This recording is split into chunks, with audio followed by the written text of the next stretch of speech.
Y ahora sí lo vamos a invitar a Pablo a que se acerque. Vamos a hacer la entrevista. Buenos días, Pablo. Muchas gracias por quedarte hasta este momento con nosotros, por volver y gracias por la paciencia. Del otro lado también hay gente que ha esperado pacientemente este momento y tal vez no estás al tanto, pero en el chat de la transmisión en vivo hubo muchos mensajes de agradecimiento por el tema que presentaste en esta mañana. Pero bueno, antes de pasar a eso, vamos a hacer las preguntas de rigor para que nuestra audiencia pueda conocerte. La primera es, ¿quién es Pablo Claverí? Bueno, mi nombre es Pablo Claverí, soy hijo de Dios y bueno, tengo también el gusto de trabajar para la iglesia. Desde hace 30 años que trabajo para la iglesia, primero como preceptor, luego como profesor de Historia Sagrada en el Instituto Florida y desde hace 24 años trabajo en Casa Editora en la redacción como corrector y editor. Más corrector que editor, pero ocasionalmente también como editor de libros.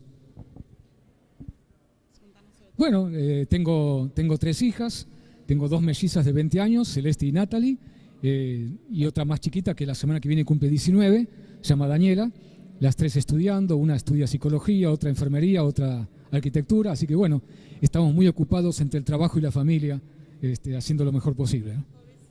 Hobbies, bueno, me gusta mucho, por supuesto, la lectura, me gusta ver buenas series y películas de televisión, me gusta también la música religiosa, música secular, discriminando lo que creo que es bueno, que me hace bien.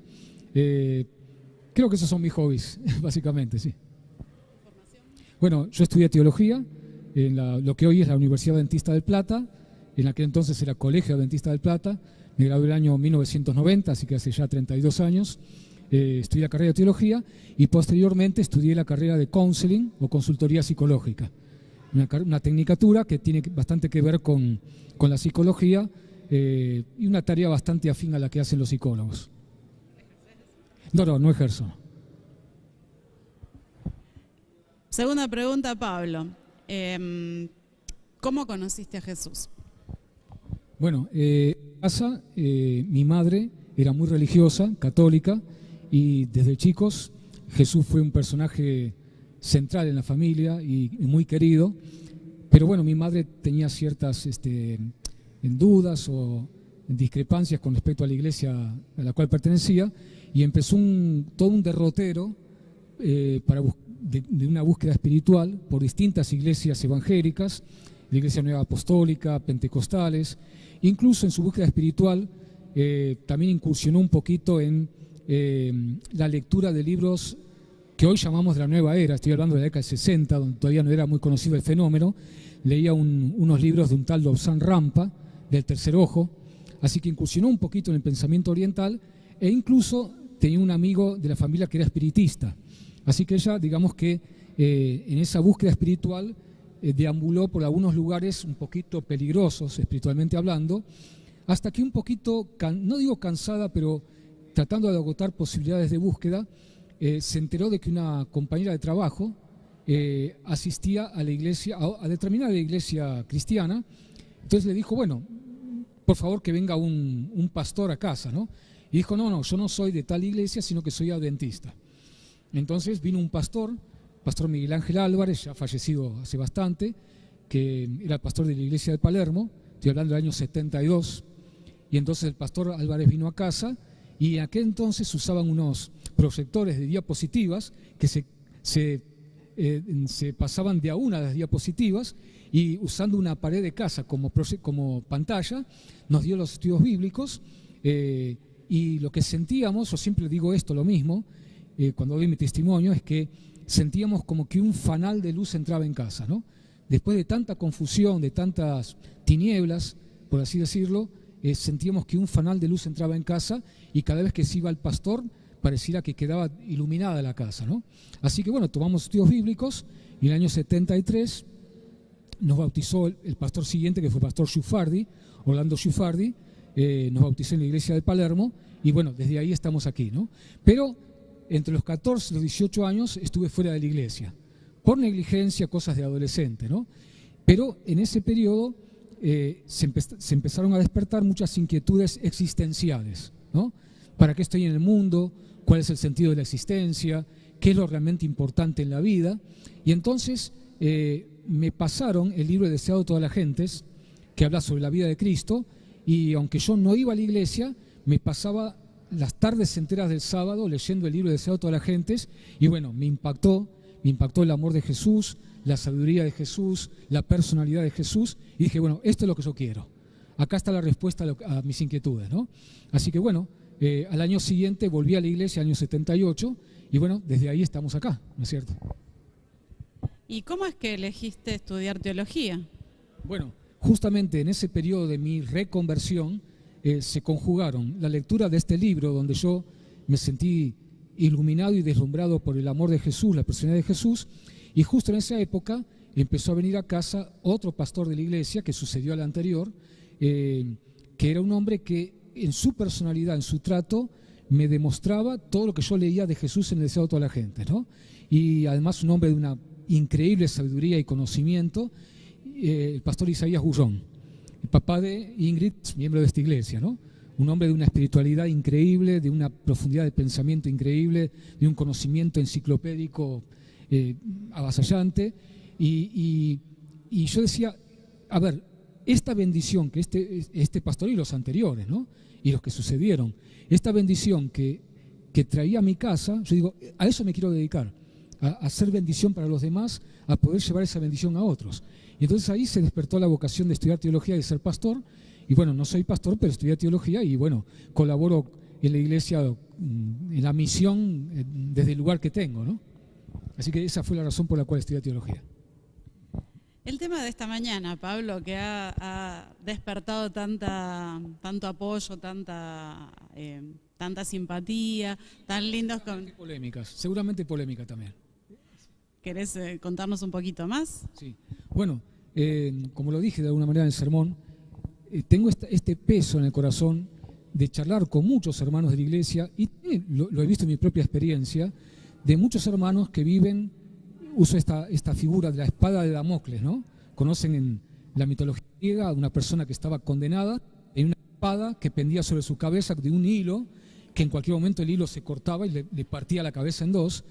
De ahí es la expresión que usamos, tener una espada de Damocles, cuando hay algo que nos amenaza, una cosa que en cualquier momento se nos viene el mundo encima y viene un desastre, ¿no? Muchos adventistas, yo creo que viven o vivimos con esta espada de Damocles del perfeccionismo, de la idea de que si yo no soy perfecto, no puedo ir al cielo, ¿no? Y lo hubiese querido decir en el sermón, pero el tiempo no lo permite. Yo concebí antes la salvación o la perdición como un disyuntor o una llave térmica, ¿no? Ustedes conocen la llave térmica, tenemos en casa, donde se sobrecalienta la línea eléctrica de casa, salta la llave térmica y se corta la luz, ¿no es cierto? Yo concebía eso. Bueno, yo ahora trato de esforzarme por ser cristiano, por vivir de acuerdo a la voluntad de Dios. Donde pequé un poquito, donde se me cruzó un mal pensamiento, perdí la salvación. Entonces mi experiencia cristiana era, en un momento estoy salvo, al siguiente estoy perdido. Y eso era permanentemente, o sea, la llave térmica saltaba a cada segundo, ¿no? Hasta que creo haber entendido, uno no puede ser dogmático, ¿no? Ni creer que tiene la verdad, pero creo humildemente haber entendido el tema de la justificación y entiendo que no es así.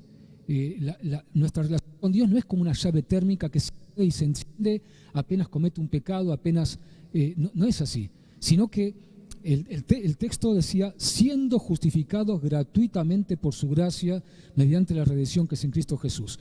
En el santuario del Antiguo Testamento, aparte de estos sacrificios personales que yo mencioné, estaba lo que se conoce como el sacrificio continuo.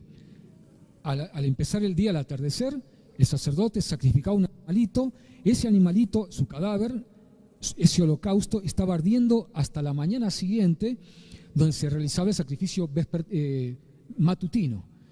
Y no había un segundo, y ese sacrificio ardía hasta el atardecer, donde nuevamente, incesantemente, se sacrificaba un animal y había un sacrificio continuo. Un israelita que estuviera, por ejemplo, en el campo trabajando, no es que tenía que, ante cada cosa que se le cruzaba por la cabeza, salir corriendo a hacer un sacrificio en el santuario. Él sabía que en ese momento había un holocausto ardiendo por él en el altar del holocausto y que podía tener la plena seguridad del perdón de Dios porque había un sacrificio ardiendo por él continuamente, sin que hubiese un solo segundo en el cual no estuviera ardiendo un sacrificio, y eso le daba la plena seguridad de salvación. Nosotros hoy, gracias a que, como dice Hebreos capítulo 7, versículo 25, Jesús vive siempre, perpetuamente, para interceder por nosotros, tenemos un Salvador que no solamente murió en la cruz, sino que ahora, permanentemente y para siempre, como dice Hebreos capítulo 7, vive para interceder por nosotros y su sangre está siendo ofrecida permanentemente por nosotros. Entonces, por supuesto, como cristiano que ama a Cristo, procura hacer la voluntad de Dios, procura santificarse para gloria de Dios y por amor a Cristo y no por otra motivación, como consecuencia de ser salvos, pero con la plena seguridad de que en todo momento la sangre de Cristo está abogando por mí en el santuario celestial. Y hasta que Cristo venga a buscarnos, no haber un solo segundo en el cual Jesús nos ofrezca su sangre por nosotros en el santuario, y eso hace que mi salvación no sea como una llama térmica que se apaga y se prende. Si yo miro por fe a Cristo en el santuario, permanentemente, incesantemente puedo tener la plena seguridad de mi salvación. Y eso es lo que yo quise transmitir a la iglesia, porque es una preocupación que al charlar con hermanos me di cuenta que muchos tienen esta espada de Damocles sobre la cabeza. Íbamos a pedir un cierre espiritual, pero creo que ya lo hemos tenido abundantemente. Pablo, te agradezco muchísimo por haber desarrollado esta idea con tanto detalle, por haber ofrecido argumentos teológicos sólidos, por habernos llenado no solo el corazón con la certeza de que tenemos un Salvador, sino también la mente con los conceptos claros que vertiste. Así que bueno, vamos a redondear entonces esta entrevista. No te vamos a pedir un segundo tema para contarles a nuestros interlocutores. Y ahora sí los vamos a saludar a aquella cámara. ¿Estamos? Vamos a saludar a los que todavía se quedaron del otro lado. Muchas gracias por la paciencia, muchas gracias por estar hasta este momento. Esperamos de verdad que hayan podido disfrutar del hermoso tema de esta mañana. Y les deseamos un feliz sábado, una muy buena tarde y una semana muy bendecida. Nos estamos viendo muy pronto.